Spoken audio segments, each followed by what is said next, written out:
রাষ্ট্র সংস্কার ব্যতীত আগামীর বাংলাদেশ চলতে পারে না। সেই পরিবর্তিত নতুন বাংলাদেশ বিনির্মাণ করার স্বপ্ন নিয়ে ছাত্র জনতা রক্ত দিয়েছে।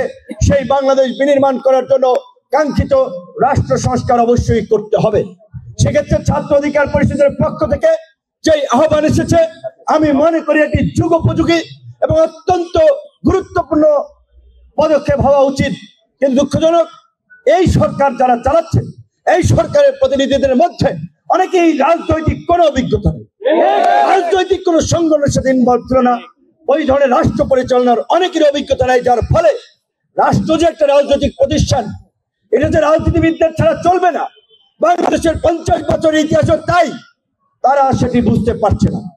যার ফলে আজকে এই আন্দোলনে যারা নেতৃত্ব দিয়েছিল কোন একক ছাত্র সংগঠন কিংবা গুটি কয়েক নেতৃবৃন্দ নয়, দেশের প্রত্যেকটি ক্রিয়াশীল ছাত্র সংগঠন ফাঁসিবাদ বিরোধী লড়াইয়ে যা বিগত 16 বছর ধরে ধারাবাহিক লড়াই সংগ্রামে মাঠে ছিল ছাত্র দল, ছাত্র শিবির, ছাত্র অধিকার পরিষদ, ছাত্র ইউনিয়ন, ছাত্র ফেডারেশন সহ বাম ডান বিভিন্ন মত পথের ছাত্র সংগঠন।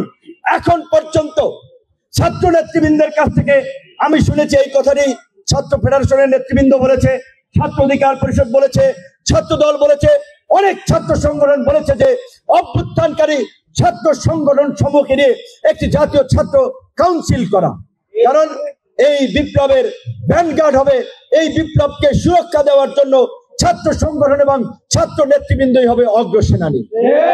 কিন্তু আমি জানি না কি কারণে এটি হচ্ছে না।